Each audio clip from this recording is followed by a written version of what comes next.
summer 1943. On the outskirts of Sicily, a column of German tanks rumbled down a narrow dirt road.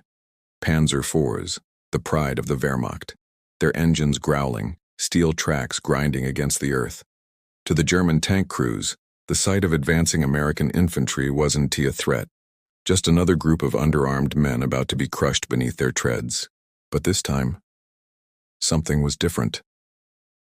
As the lead tank rounded a bend, a flash erupted from a hedgerow.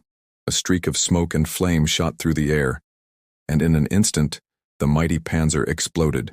The German soldiers were stunned. What weapon could do this? There was no artillery, no mines, no aircraft overhead. Just one American soldier, and a strange metal tube resting on his shoulder. That day, the Germans met a weapon that would change infantry warfare forever. A weapon so simple and so deadly that they would copy it within months. It was called the bazooka. And for the first time, the unstoppable tanks of the Third Reich weren't so unstoppable after all. To understand why the bazooka shocked the Germans so deeply, we have to go back to the early years of World War II, when the Wehrmacht seemed invincible. Between 1939 and 1941, Nazi Germany had swept across Europe with terrifying efficiency.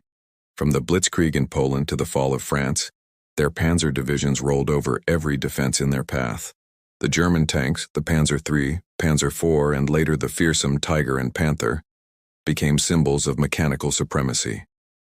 Their armor could shrug off rifle fire, grenades, even light anti-tank guns. And on the ground, Allied infantry felt helpless. In France and North Africa, British and American troops relied on cumbersome artillery or risky satchel charges to stop tanks. If a panzer broke through, it often took dozens of lives, or a lucky hit, to stop it. But by 1942, America's military engineers had begun working on a solution. A weapon that could give the average infantryman the power to destroy a tank, alone. It started quietly in a U.S. Army lab in Aberdeen, Maryland. An engineer named Edward Uhl, along with Colonel Leslie Skinner, was experimenting with a new type of explosive warhead, the shaped charge. The shaped charge could focus a blast into a narrow jet, capable of piercing thick armor. But there was a problem: how to deliver it safely. At first they tried grenades and mortars, too slow, then rifles, too dangerous. Finally they hit upon an idea. What if you launched the warhead using a small rocket motor? A simple metal tube, a trigger grip, a shoulder rest. The prototype worked, barely. But when tested, it blew clean through a tank's armor. Uhl reportedly said later, "I had the rocket, but no launcher. Then I found an old piece of pipe." That was the birth of the bazooka. The name came from a comedian, Bob Burns, a radio star who played a homemade musical instrument called the bazooka. The weapon's long tubular shape reminded soldiers of it, and the name stuck. By 1942, the U.S. Army had its newest secret weapon, the M1 rocket launcher, better known as the bazooka. The bazooka first saw combat during the North African campaign in late 1942. American troops of Operation Torch carried them ashore, though most soldiers were skeptical. A tube that fired rockets? It sounded more like science fiction than warfare. But on the battlefields of Tunisia, the results were undeniable. When German panzers rolled toward American lines, bazooka teams took aim, and tanks that once seemed invincible suddenly burst into flames. One soldier from the 1st Infantry Division wrote home saying, "It's like holding a thunderbolt. The tank comes, you fire, and it just stops dead." At first, the Germans thought they'd been hit by anti-tank artillery, but after several engagements, they recovered fragments of small finned rockets and realized something terrifying. The Americans had invented a portable tank killer. German intelligence reports began filtering back to Berlin in early 1943. Commanders were baffled. How could a man carry a weapon powerful enough to pierce tank armor? At the German Army Weapons Office, experts examined captured bazookas with fascination. They had never seen anything like it. One officer reportedly remarked, "If the Americans can arm their infantry with this weapon, our armor will have to change unto or die." For the Wehrmacht, the bazooka posed a terrifying new question. What happens when every soldier on the battlefield can kill a tank? And that question would soon be answered, brutally and on the beaches of Sicily. In July 1943, the Allies invaded Sicily, the first step toward liberating Europe. The Germans sent in their best, elite Panzer Grenadier divisions equipped with Panzer IVs and self-propelled guns. They had no idea what awaited them. On the dusty roads near Gela, American infantry crouched in ambush with their new weapon. As the German tanks advanced, the Americans fired. The first rocket hit the lead tank, and to the shock of every soldier watching, it exploded in seconds. The tank's crew bailed out in panic, only to face another blast moments later. The column halted. Confusion spread. German commanders shouted orders, but the narrow roads left no room to maneuver. Within minutes, 4 tanks were burning. The survivors retreated, leaving behind the wreckage. After the battle, German engineers inspected the destroyed vehicles and recovered fragments of the new American weapon. It was the first direct proof. The bazooka had arrived, and it worked. From that day on, German tank crews knew fear in a way they hadn't before. They no longer faced only artillery or aircraft. They faced every soldier with a small metal tube and the courage to use it. The age of tank invincibility was over.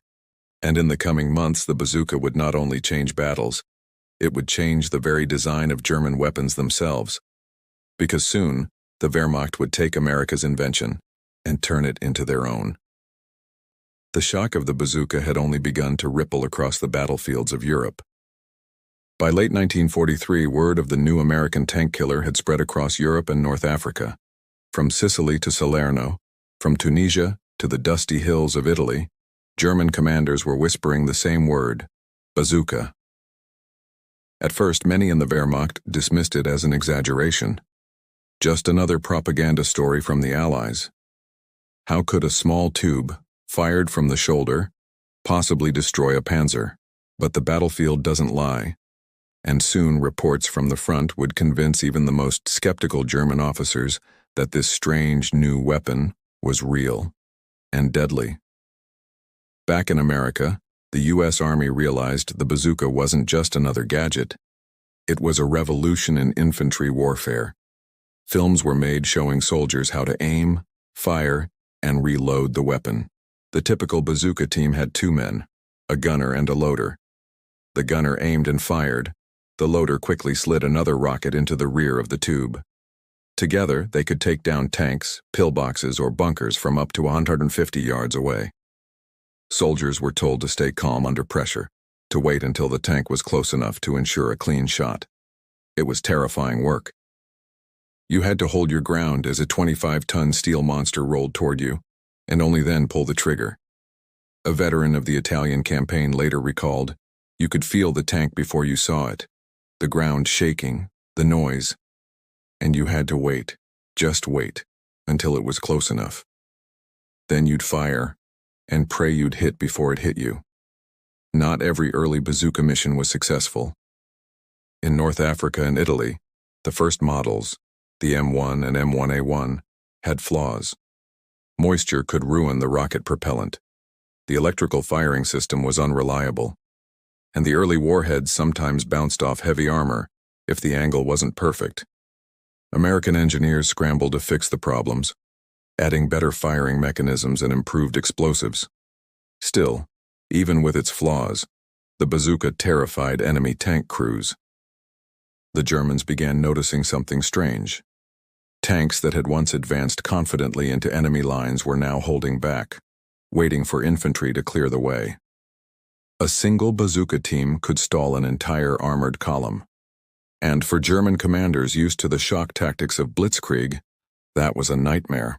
By late 1943, German military intelligence, the Abwehr, began collecting reports about this mysterious rocket launcher. Captured soldiers described it in detail. Fragments of rockets were sent to Berlin for analysis.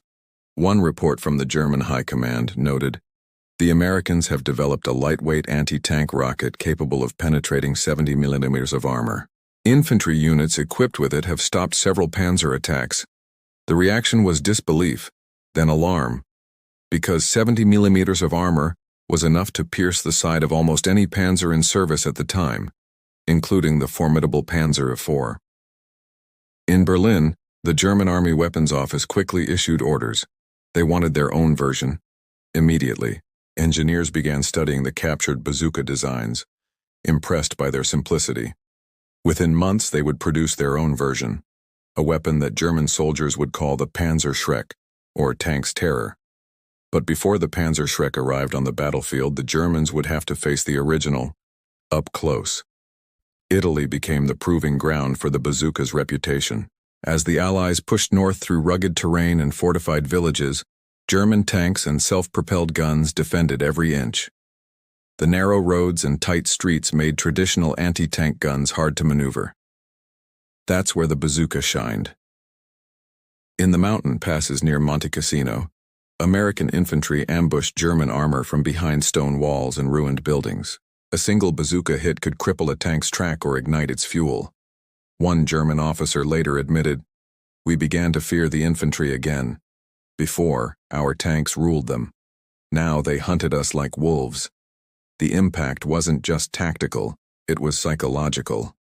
Tank crews started refusing to advance into towns without infantry support. Some even welded spare treads or sandbags to their tanks, desperate to stop the rockets. But the bazooka's shaped charge didn't care. No matter how many layers you added, it burned straight through. By early 1944, German engineers had finished their analysis of the captured bazookas. They were impressed, but not intimidated. The Germans decided to build a larger, more powerful version, capable of taking down even heavy tanks like the Sherman or Churchill. This would become the Raketenpanzerbuchse 54, nicknamed the Panzerschreck, literally tank fright. It fired a larger 88mm rocket, based almost directly on the American design. In fact, the first prototypes were made using captured U.S. parts. But the Panzerschreck had one big drawback. Its powerful backblast and smoke made it dangerous to fire without protection. German soldiers began wearing face shields and long coats to avoid burns. It was heavy, clumsy, and smoky, but devastating. Still, even as they built their own, German troops couldn't stop talking about the American original. It had caught them completely off guard.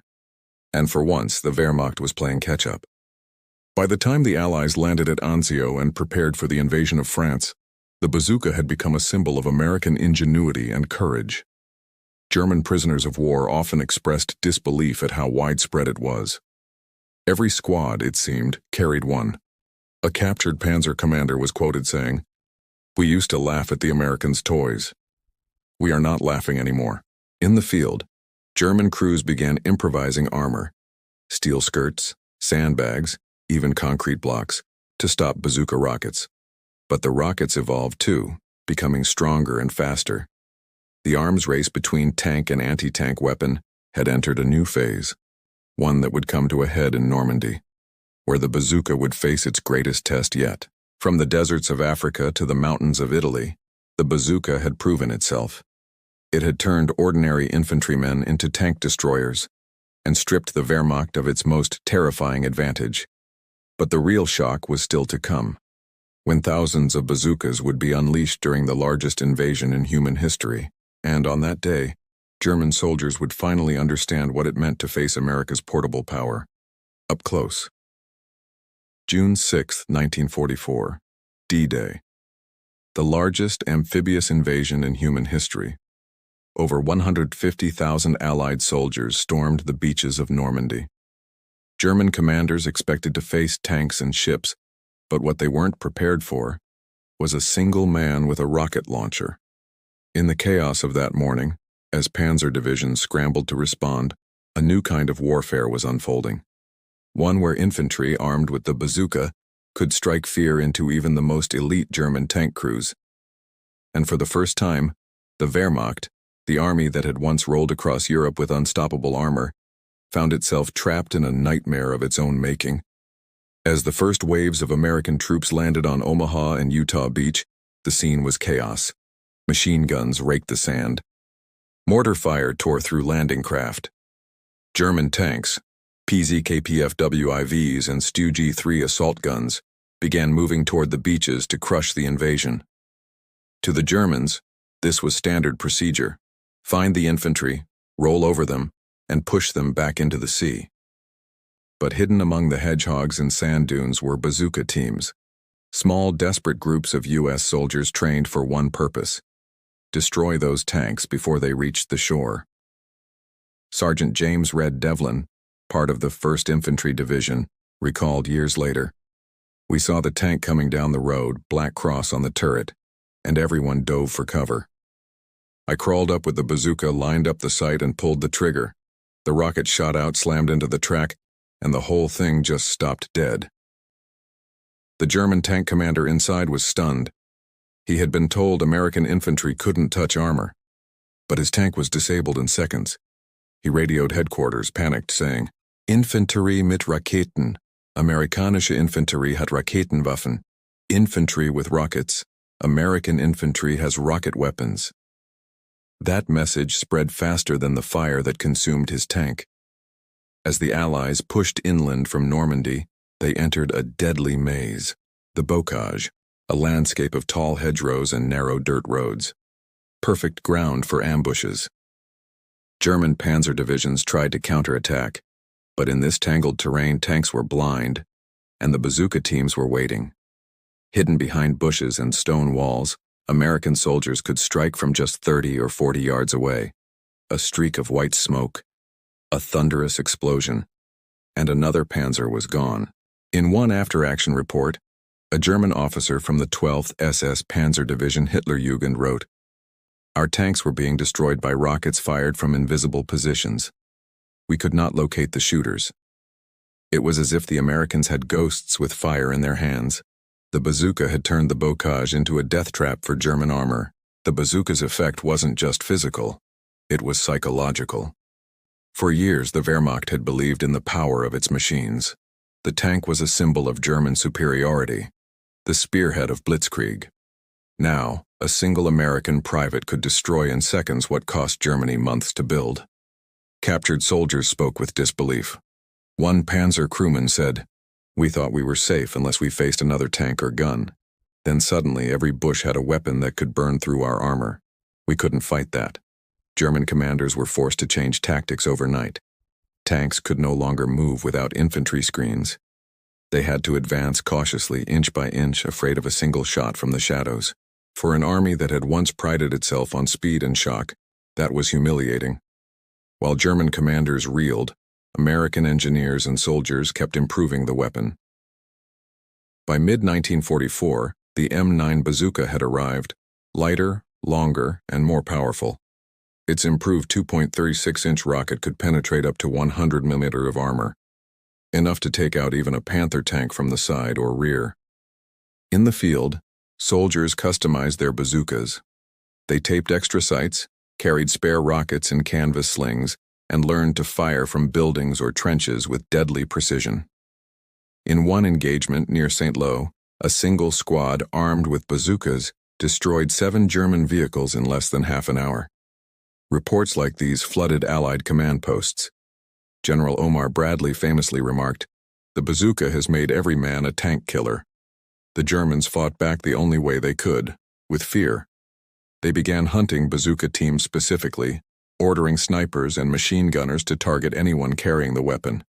In some areas, panzer divisions used civilians as human shields or set fire to hedgerows to flush out hidden attackers. But it didn't work. The Americans were relentless and adaptable. They learned to fire and relocate instantly, striking from multiple directions at once.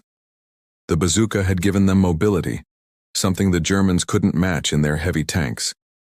Even when the Panzerschreck arrived on the battlefield, the psychological damage was done. German tank crews still dreaded that telltale streak of smoke, the hiss of an incoming rocket they couldn't see coming. By the end of June 1944, the balance of power had shifted. The Wehrmacht was still dangerous, but no longer invincible. German tanks that once advanced boldly now hesitated. Commanders changed their routes to avoid open ground, and for the first time, Allied infantry didn't scatter at the sight of a panzer. They prepared to fight. The bazooka had done more than kill tanks. It had changed the very psychology of the battlefield. One American sergeant summed it up best. Before the bazooka, we hid from tanks. After the bazooka, they hid from us.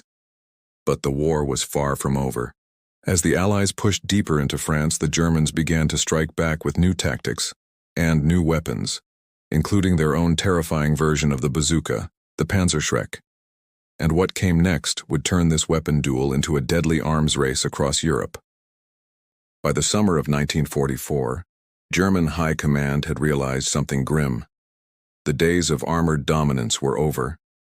Everywhere the Wehrmacht fought, from the hedgerows of Normandy to the ruins of Caen, their tanks were burning.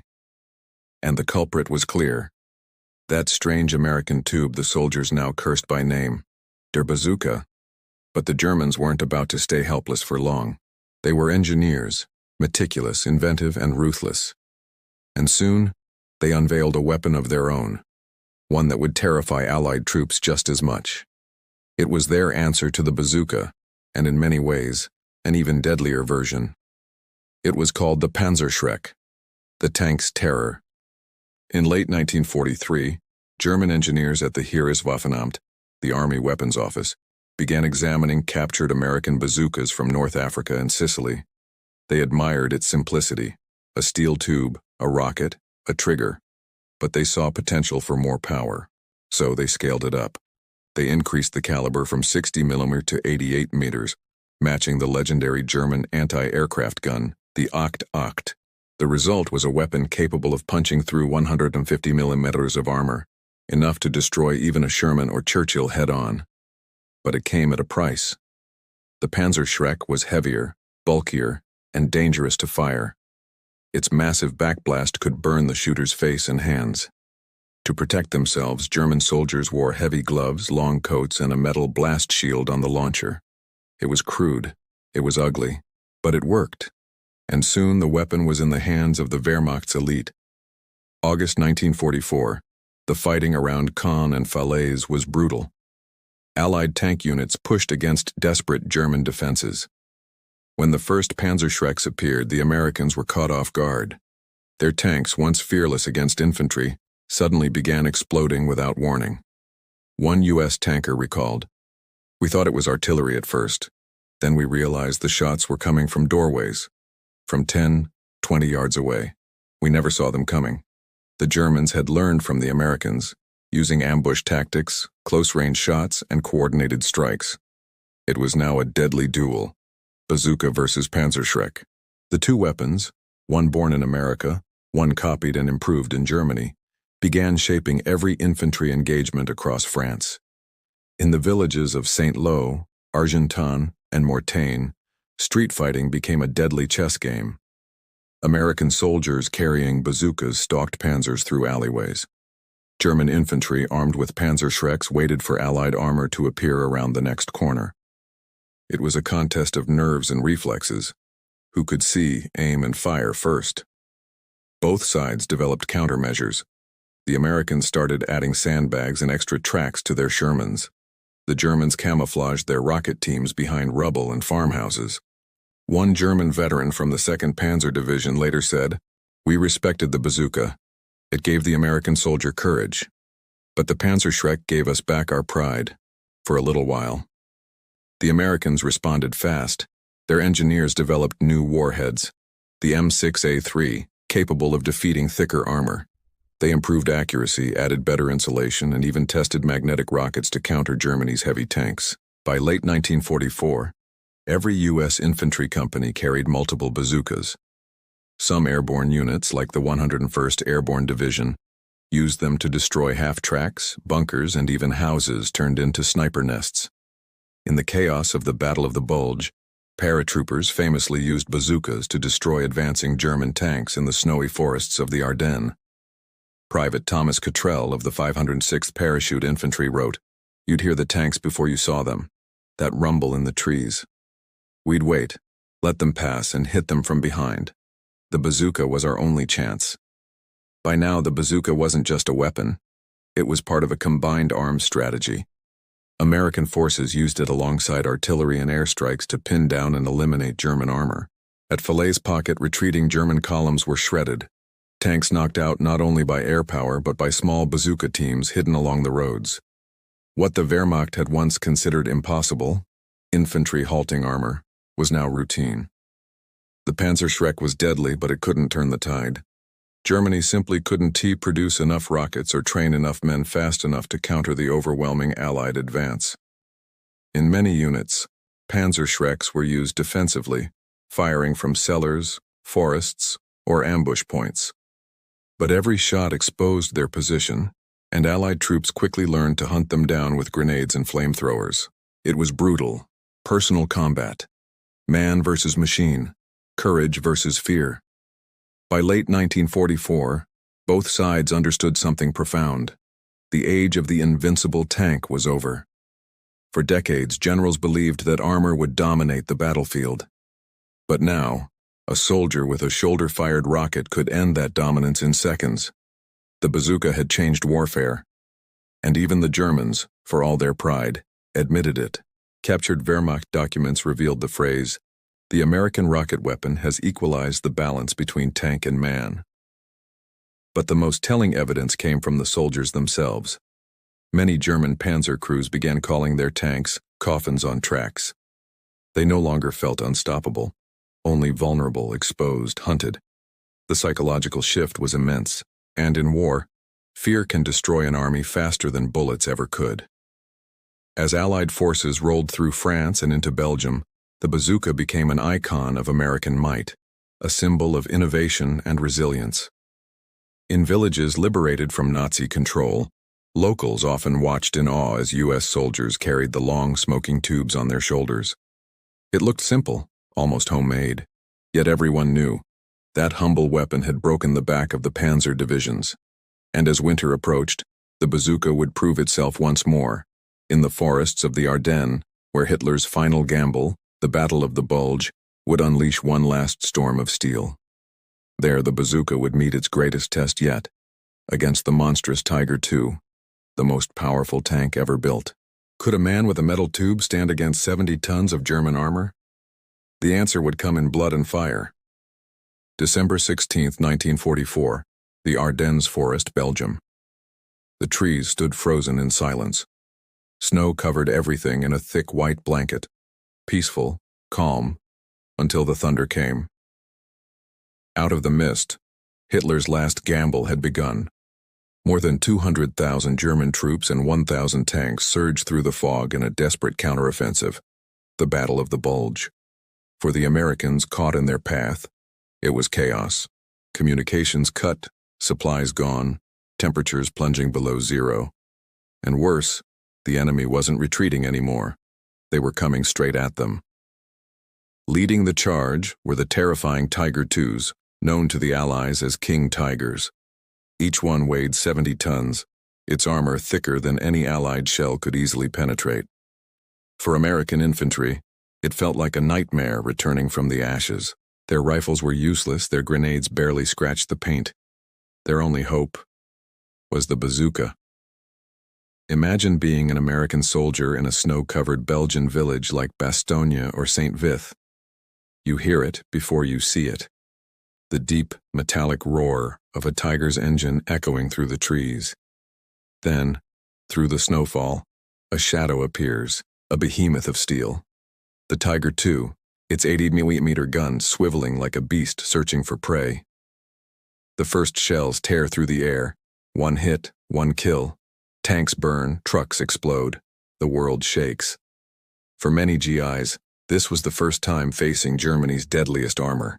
And for the men armed with bazookas, it was a moment of truth. Could their weapon, that simple metal tube, possibly stand up to the greatest tank ever built? On December 19th, near the village of Bullingen, a small American squad led by Sergeant Clarence Smoyer waited in ambush. They knew a German column was approaching, several Panthers and a King Tiger leading the way.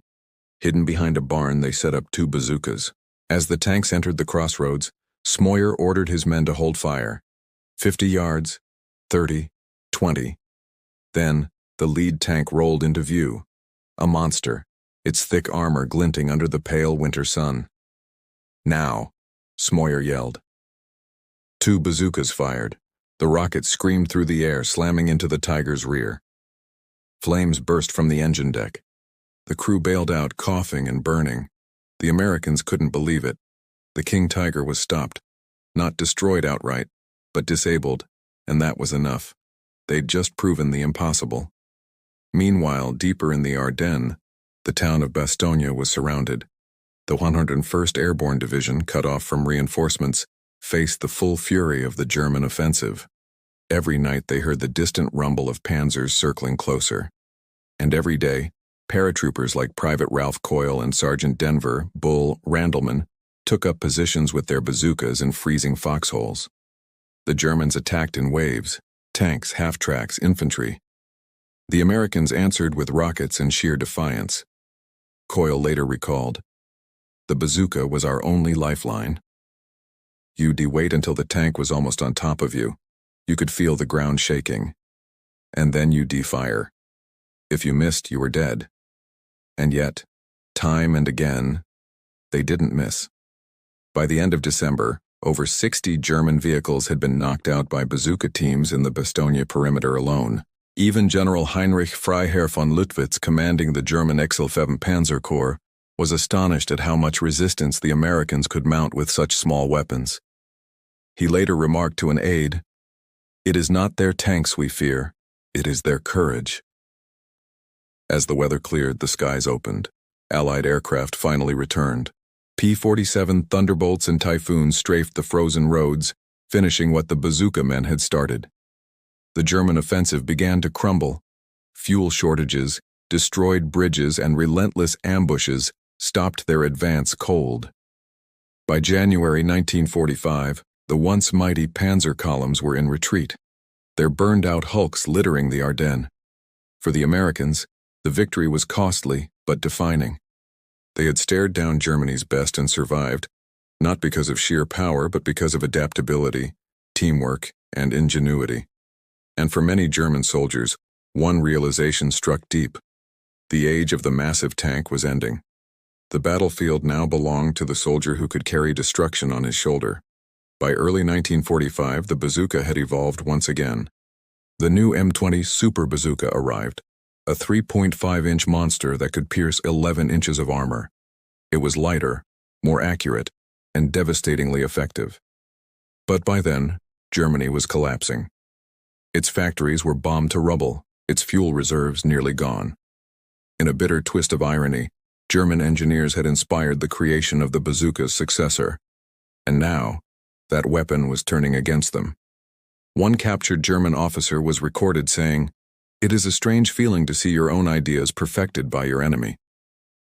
When the war in Europe finally ended in May 1945, tens of thousands of bazookas were scattered across the continent, from Normandy to Berlin. For the Wehrmacht, they had become symbols of humiliation and shock. Their once invincible tanks had fallen not to superior armor, but to a farmer's son from Kansas holding a steel pipe. For the Americans, the bazooka was a badge of ingenuity, the proof that even in the face of overwhelming odds, innovation could level the playing field. It wasn't the biggest weapon or the most powerful, but it gave the average soldier something priceless, a fighting chance. In the years after the war, the bazooka would go on to inspire countless other weapons, from the Soviet RPG-2 to the modern AT-4. Its legacy reshaped how armies thought about combat forever. And for those who faced it, especially the Wehrmacht tank crews who once laughed at the idea of a man killing a tank, the memory never faded. They couldn't believe it. They couldn't understand it. But they had seen it with their own eyes. The power of America's bazooka. The weapon that started as a desperate experiment in a laboratory became one of the defining symbols of Allied victory. It turned the tide of battles, changed military thinking, and gave hope to men fighting against steel monsters. The Germans called it Teufelsrohr, the Devil's Tube. And for the men who faced it, that name was no exaggeration. When the guns finally fell silent in Europe, the world stood in awe of what had just happened. Nazi Germany, the seemingly invincible war machine, was finished. But deep within the ruins of Europe, the German soldiers who survived were still haunted by something unexpected.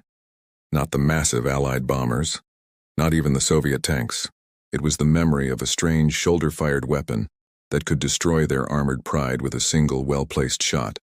They called it Der Teufelsrohr, the Devil's Tube, the bazooka. In the months following Germany's surrender, Allied intelligence officers conducted thousands of interviews with captured Wehrmacht troops. When asked what weapons they feared most on the battlefield, the answers were surprising. Many mentioned Allied artillery. Others spoke of the P-47 Thunderbolt. But again and again, one weapon appeared on those lists: the American Bazooka. A German tank commander from the 2nd Panzer Division told an interrogator, "It was the weapon you never saw coming. A single man could hide behind a wall, fire, and your tank was finished."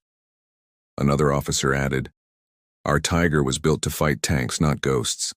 The bazooka made every house a fortress." But here is the twist, and it's one of those facts that still amazes historians today. The bazooka that terrified the Germans existed because of Germany itself.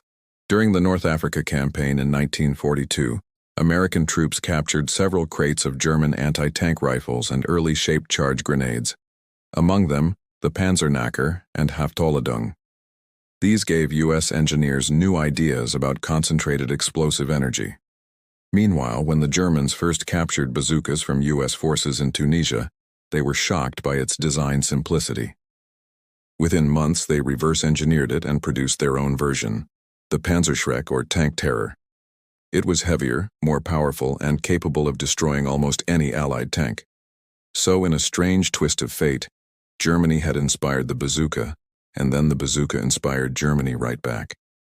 Each side learning from the other, racing to perfect the ultimate tank killer. After 1945, the world entered a new era of warfare. And the lessons of the bazooka didn't vanish with the war. They multiplied. The Soviets quickly copied the concept, creating the RPG-2 and later the RPG-7, weapons that would shape battlefields for the next century. The British developed their own Piat successors, while the U.S. improved the bazooka into the Super Bazooka, M20, the weapon that later saw service in Korea and Vietnam. It wasn't just a weapon anymore. It was a revolution in military thinking. Before the bazooka, tanks ruled the battlefield. After it, no tank was truly safe. For the first time in history, a single soldier could change the outcome of a battle. Behind every bazooka was a man, sometimes two, standing their ground against impossible odds. Take Corporal Henry Warner, a 21-year-old gunner in Belgium. In December 1944, Warner destroyed 3 German tanks in one day using a bazooka, refusing to retreat even as his position was overrun. He was killed moments later, his bazooka still in his hands. For his bravery, he was posthumously awarded the Medal of Honor. Or Private Ernest Prusman, who crawled through heavy fire in France to get close enough to a German tank column to fire his bazooka at point-blank range, saving his entire platoon. Their stories, though often forgotten, remind us that the bazooka wasn't just about firepower. It was about courage, timing, and sheer willpower. In many ways, the bazooka became a symbol of America itself during World War II. Not the biggest army, not the oldest empire, but a nation that used creativity to overcome its enemies. A weapon made from steel tubing, batteries, and a few pounds of explosives somehow tipped the balance of power against the mightiest tank divisions in history. It was proof that innovation could triumph over intimidation. Today, the bazooka sits silently in museums, its olive green frame faded by time.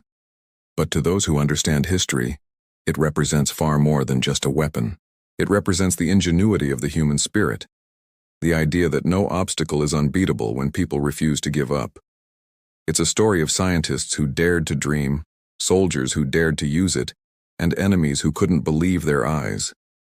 For the Wehrmacht soldiers of World War II, the bazooka shattered their confidence and their armor.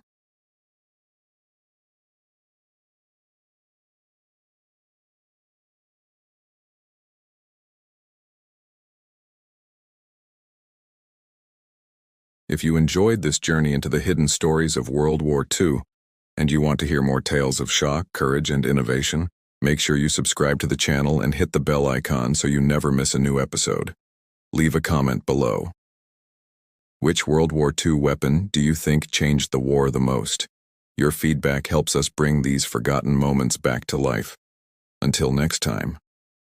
This was WW2 Valor Echoes, where history speaks and the echoes of courage never fade.